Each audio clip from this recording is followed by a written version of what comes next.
ആൻഡ്രോയേഷന് എത്ര പെട്ടെന്നാണ് കാലാവസ്ഥ മാറിയത്? നമ്മൾ 2 ദിവസം മുമ്പ് വരെ മഴ കുറയുന്നതിനെക്കുറിച്ചാണ് സംസാരിച്ചുകൊണ്ടിരുന്നത്. ഇലക്ട്രിസിറ്റി ഉൽപ്പാദനം കുറയുന്നത് മഴ കുറഞ്ഞതുകൊണ്ടാണെന്ന് പറഞ്ഞു. കാലാവസ്ഥാ നിരീക്ഷണ കേന്ദ്രം പോലും ഇത്തവണ കാലവർഷം 33-37% കുറവായിരിക്കുമെന്ന് പറഞ്ഞു. ഇന്ന് നമ്മൾ സംസാരിക്കുന്നത് പ്രളയ സമാനമായ ഒരു സാഹചര്യത്തെക്കുറിച്ചാണ്. കണ്ട ദൃശ്യങ്ങൾ വല്ലാതെ ഞെട്ടിക്കുന്ന ദൃശ്യങ്ങളാണ്. മലയോര മേഖലകൾ ആകെ ഭീതിയിലാണ് എന്ന് വേണം പറയാം. ഇടുക്കി, പത്തനംതിട്ട, വയനാട്, കണ്ണൂർ മേഖലകളെല്ലാം മഴക്കെടുതികൾ ശരിക്കും പറഞ്ഞാൽ പൊറുതിമുട്ടുന്ന അവസ്ഥയുണ്ട്. കാരണം ഇതൊരു പ്രഡിക്ഷനും ഇല്ലാത്ത സമയങ്ങളിലാണ് ഈ ദുരിത പെയ്യുന്നത്. അപ്പോൾ പെട്ടെന്ന് തന്നെ വലിയ രീതിയിൽ മഴ വരികയും വലിയ രീതിയിൽ മഴ പെയ്യുകയും വലിയ രീതിയിൽ പൊട്ടി ഒലിച്ച് വരികയും ചെയ്യുകയാണ്. അപ്പോൾ നോക്കിക്കോ, ഒരു ദിവസം കൊണ്ട് 6 മരണമാണ്. അപ്പം സാധാരണ ഒരു മഴ ഇങ്ങനെ വരുന്നു, ഇത്രയും ദിവസം നമ്മൾ ചർച്ച ചെയ്തുകൊണ്ട് എന്താണ്, കേരളത്തിൽ മഴയില്ല, ഡാമുകളിലൊന്നും വെള്ളമില്ല, ഇലക്ട്രിസിറ്റി ക്ഷാമം വലിയ രൂക്ഷമെന്ന് പറയുന്നു. ആ സ്ഥലത്താണ് ഇതുപോലെ മഴ പെയ്യുന്നത്. ഈ താഴ്ന്ന പ്രദേശങ്ങളെല്ലാം മലവെള്ളപ്പാച്ചിലിൽ മുങ്ങിപ്പോകുന്ന അവസ്ഥ നോക്കി. ഇപ്പോൾ റാന്നി നോക്കിക്കേ, പാല നോക്കിക്കേ, പാലയെല്ലാം വെള്ളത്തിനടിയിലാണ്.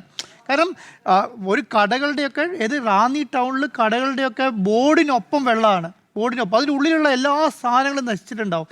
ഇതൊക്കെ എങ്ങനെ അവരുടെ അവസ്ഥ എന്ന് പറയുന്നത് 2018 പ്രളയത്തിൽ നിന്ന് കരകയറി വരുന്നതേ ഉള്ളൂ. ആ സമയത്താണ് ഇതുപോലെ മഴ പെയ്യുന്നത്. ഇപ്പം ഇന്ന് രാത്രിയൊക്കെ പിന്നെ കണ്ണൂരിൽ നിന്ന് നമ്മുടെ റിപ്പോർട്ട് ചെയ്യുന്നതനുസരിച്ചിട്ട് വലിയ പെയ്ത്താണ് ഇപ്പോഴും പെയ്തുകൊണ്ടിരിക്കുന്നത്.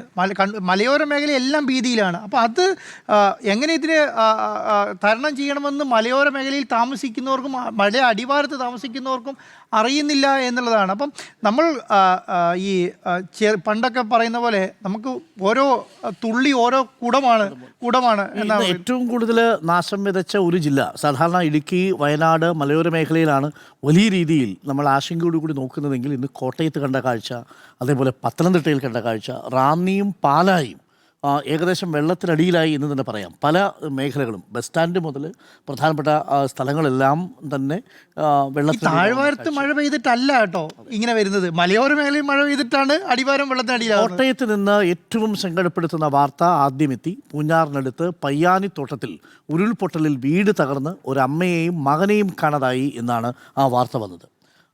24 വയസ്സായിരുന്നു മകന്. അതെ, ജോസഫിൻ ജോണിക്കും അമ്മ റെജീനയ്ക്കുമാണ്. പക്ഷേ അവരാണ് അപകടത്തിൽപ്പെട്ടതെന്ന് പറഞ്ഞത്. ആദ്യം ഈ മകന്റെ മൃതദേഹം കിട്ടിയത് ഏറെ സങ്കടകരമായ ഒരു കാര്യം. ആ മകന്റെ കാലിൽ പ്ലാസ്റ്റർ ഇട്ടിരുന്നു എന്നുള്ളതാണ്. ഓടി രക്ഷപ്പെടാൻ പോലും ആ മകന് പറ്റിയിരുന്നില്ല എന്നുള്ളതാണ്. നാട്ടുകാരുടെ ഊർജിത രക്ഷാപ്രവർത്തനമാണ് നമ്മൾ കണ്ടത്. ആദ്യം കണ്ടെത്താനായത് ജോസഫിൻ ജോണിയാണ്. പിന്നീട് ഏറെ നേരത്തെ തിരച്ചിലിനൊടുവിലാണ് അമ്മ റെജീനയെയും കണ്ടെത്തിയത്. അതും വീടിന്റെ ഒരു 30 മീറ്റർ ഇപ്പുറത്ത് നിന്ന്. ആ വീടടക്കമുള്ള ഇതെല്ലാം തെറിച്ചു പോയിരിക്കുന്നു. വീടിന്റെ ഒരു 30 മീറ്റർ ഇപ്പുറത്ത് പരിശോധന നടത്തിയപ്പോഴാണ് റെജീനയുടെ മൃതദേഹം കണ്ടെത്തിയത്.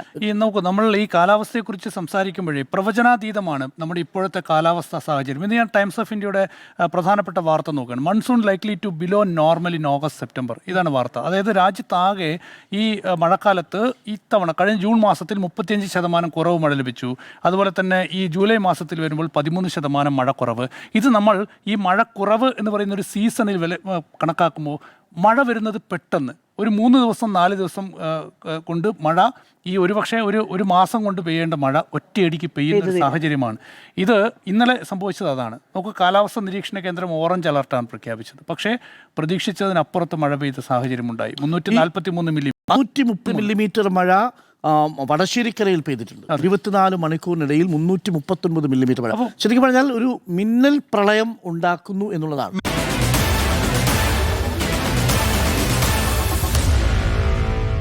Meet the editors.